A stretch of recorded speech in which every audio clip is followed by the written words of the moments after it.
If there was any president who consciously tried to revive the Kennedy legacy, it was Bill Clinton. He visited the White House in the summer of 1963 with the Boys Nation group, and he was able to work his way to the front of the line in the Rose Garden and shake President Kennedy's hand. The president and I, roughly the same age, roughly the same area of the country. 1960, everything was World War II. Eisenhower, Roosevelt, Truman, and all older guys. All of a sudden, this guy comes up, young, and he's got this like glamorous wife and talking kind of different. I mean, you can't imagine the cultural shock to somebody that was a young boy in Hot Springs, Arkansas. Clinton had a trust problem in 1992.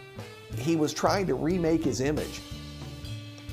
The star of the Democratic Convention was obviously Bill Clinton because he was being nominated for president. But the co-starring roles were all held by the Kennedys. It was one of the factors in the remaking of his image that enabled him to become a better candidate for the general election campaign. And he had cultivated the Kennedys. He vacationed with the Kennedys. He did all kinds of events with them. He always included them. I think he was well aware of what had happened to Jimmy Carter, and he was determined not to become another Democratic president torpedoed by an unhappy Kennedy clan. Let us begin anew the enduring legacy and the continued vitality of John Kennedy's Peace Corps. The new frontier of which I speak is not a set of promises. It is a set of challenges, not a series of promises, but a series of challenges. We have the smallest federal government since John Kennedy was president. The federal workforce is the smallest it's been since John Kennedy. President Clinton used President Kennedy's rhetoric and record more frequently than any other president, even exceeding Lyndon Johnson's mountainous total.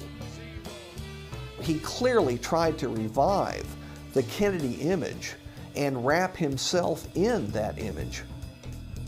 If you're looking for major differences between the Clinton administration and the Kennedy administration, it would be in the behavior of the press. It is impossible to defend what President Kennedy did. He had many mistresses during his administration. The difference is that President Kennedy knew the rules in those days, and the rules were that the press didn't report on the private lives of public people.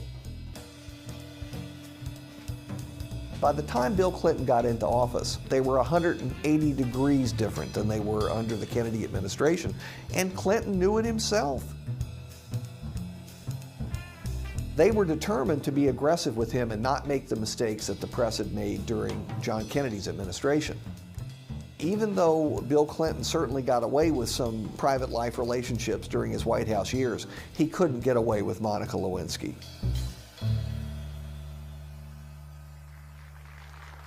3 decades to the day have passed since my group and I were here in the Rose Garden to meet President Kennedy.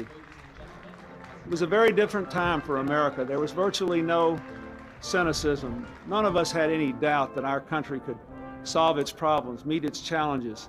Nor did we have any doubt that our president, our Congress, people whom we elected, could faithfully and fully represent us in meeting the great challenges of that day. If there is anyone here who has in the back of his mind any notion at all of going into a public service or politics, I only have one word of advice. If you can manage somehow to get a picture of you shaking hands with President Clinton here today, it might come in handy later on.